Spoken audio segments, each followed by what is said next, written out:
linnunpönttö oli tarkoitus vaihtaa uutta pehmustetta.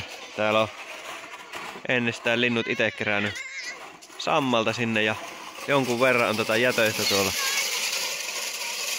Ne pitää siitä kiskasta poikkeen ja menisin laittaa rutiireksiä ja tämmöstä kutteripurua.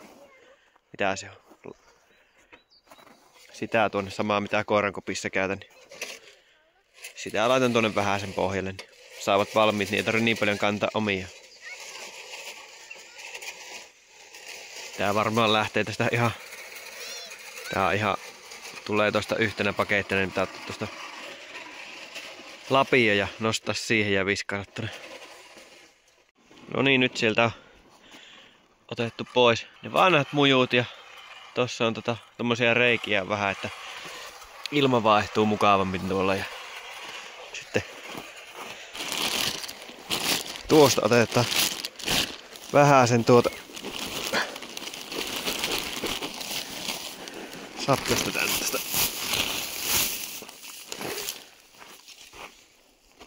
Tää täällä kutteripurua työnnetään sinne niin. Noin ja nyt ne olisi sinne survottuna ja tuosta kansi kiinni, niin kyllä kelepaa tinttien sinne pesääteen.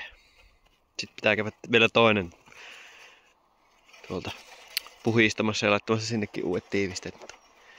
Tiivisteet, eristeet, pehmusteet, mitä onkaan. Eristeitähän enemmän on kuin pehmusteet. Siitä on palokerki vähän käynyt pientä tehnyt tuohon laitaan. Ajoin sen pois, niin ei ihme kyllä pysyy poikessa. Viime keväänä. Mut joo, minäpäs lähden toista puhistelemaan. No niin, siinä olisi toinen pönttö. Siellä on vähän tuohta näköjään. Ja vähemmän on paskoa, että onko ollut vähemmän asukkaita. Mikähän mahtaa olla homman nimi, mutta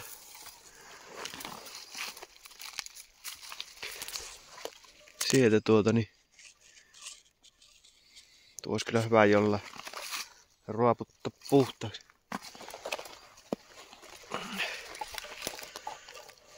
Vähän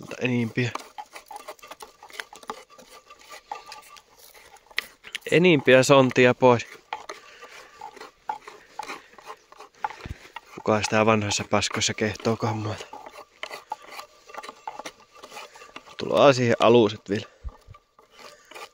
Pehmukkeet. Reijät on auki tuolla nurkassakin vissiin. Onko sillä reikä? Oo. Joo.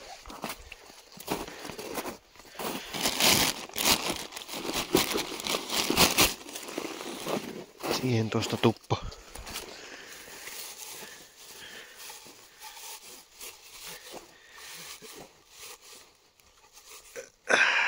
Tuppo sinne niin. Ei kun luukku kiinni. Se on siinä hyvin. Pääsee linnut pesimään. Juu. Pöntöt tosiaan tuli laitettua ja tuolla vähän pikkasen kävin pusikkoa raivaamassa. Sieltä joku se tervalepään kaatelin poikkeen. Sai vähän polttopuuainesta ja siellä on minun avanto. Sauna on lämpeämässä tässä ja meinasin tuossa, että kun sauna saa lämmitettyä, pitää käydä tuossa avantoon vähän taas pulahtamassa, niin vielä on jäätä avannossa, pitää käydä hakkaamassa sitä. Ei toku varmaan sentti, jos on korkeintaan tullut siihen jäätä, mutta pitää käydä se avaamassa. Ja varmaan tuossa pattiaralla tunnin päästä pääsee saunaan, että sen verran se kestää, kun taas kylmennyt, ei ole lämmennyt kuin silloin tiistaina viimeksi. Tiistaina kävin avannossa ekaa kertaa saunan kanssa. Sitten keskiviikko ja torstai meni ihan vaan kylmilteen avantoon ja perjantaina eli eilen jäi väliin ja tänään olisi tarkoitus taas vähän käydä. Että hyvää se tekee. Saanut kyllä uniongelmia siitä apua silleen, että nukuttaa paljon paremmin ja niin tuntuu niin kuin, että nukahtaakin hyvin. Että tänä aamuna joku ajoi 4 aikaa jo ylös, en tiedä mikä ihme se oli. Että ei ole väsyttänyt vielä oikeastaan missään vaiheessa. Tiedä mikä homma oikein. Mutta joo. Pistetään tuohon videon loppuun vielä